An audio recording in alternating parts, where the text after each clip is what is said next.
রমজান আমাদের মাঝ থেকে বিদায় নিয়ে চলে যাচ্ছে, তারই একটি বার্তা জুমাতুল বিদা।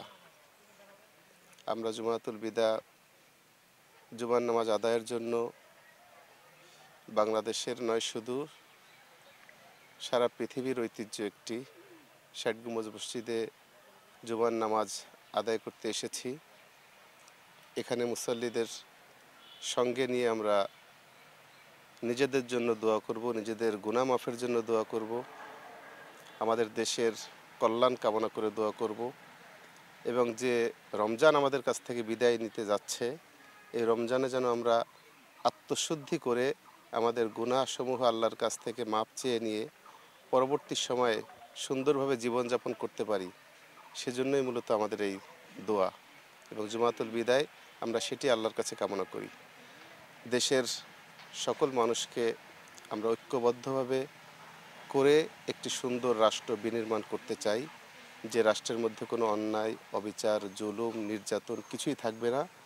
সবাই কাঁধে কাঁধ মিলিয়ে সুন্দরভাবে দেশে বসবাস করতে পারি, সেই কল্যাণ কামনা করছি সবার জন্য। আল্লাহর কাছে আজকে জুমাতুল বিদায় উপলক্ষে আমাদের সর্বপ্রথম যে চাওয়া সেটা হলো দীর্ঘদিন পরে আমাদের দেশে একটা শান্তির শৃঙ্খলা ফিরে আসছে।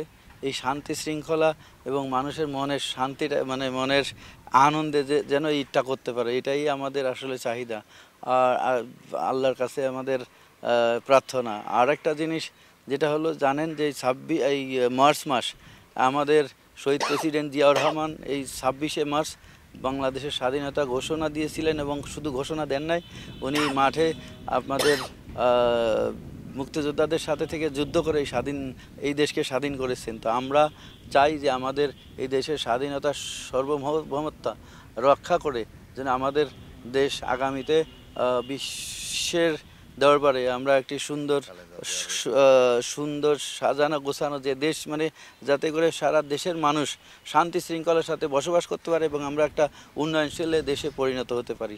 পূর্ণভূমি বাগেরহাটের এই খান জালাল রহমাতুল্লাহের ৬০ গম্বুজ মসজিদে আজকে নামাজ পড়তে আসলাম। এটা একটা আসলে ভাগ্যের ব্যাপার যে আজকের এই দিনে আমি এখানে আসতে পারছি। আমরা আশা করব যে আগামী দিনগুলো আমাদের জন্য ভালো হবে। আজকে জুম্মাতুল বিদা এবং রমজানের শেষ শুক্রবার। আমরা আশা করব আমরা সবাই আগামীতে সবাই মিলে দেশটাকে সুন্দরভাবে নিয়ে যেতে পারবো এবং সমস্ত হানাহানি মারামারি যা আছে সেগুলোকে কেটিয়ে আমরা একটা সুন্দর সমাজ তৈরি করতে পারবো। এটা আমার প্রত্যাশা এবং ইনশাল্লাহ আমরা সবাই একসঙ্গে নামাজ পড়বো এবং সবার জন্য দোয়া করবো, দেশবাসীর জন্য দোয়া করবো। সেই মহান রব্বুল আলামিনের দরবারে লাখো কোটি শুকুর।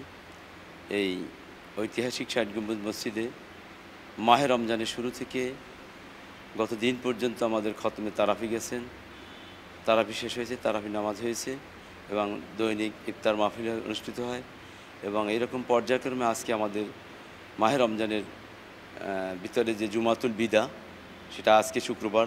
এই জুমাতুল বিদা আমাদের এখান থেকে জুমাতুল বিদায় আমরা মহান রব্বুল আলামিনের কাছে ক্ষমা চাবো, যাতে আল্লাহ পাক রব্বুল আলামিন গোটা বিশ্বের মুসলমানদেরকে হেফাজত করেন এবং গোটা বিশ্বের মুসলমানদেরকে আল্লাহ ক্ষমা করে দেন এবং বাংলাদেশের প্রতি রহমত নাজিল করেন এবং বাংলাদেশের মুসলমানদের প্রতি আল্লাহ খাস রহমত নাজিল করেন এবং বাংলাদেশের মুসলমানদেরকে আল্লাহ ক্ষমা করে দেন।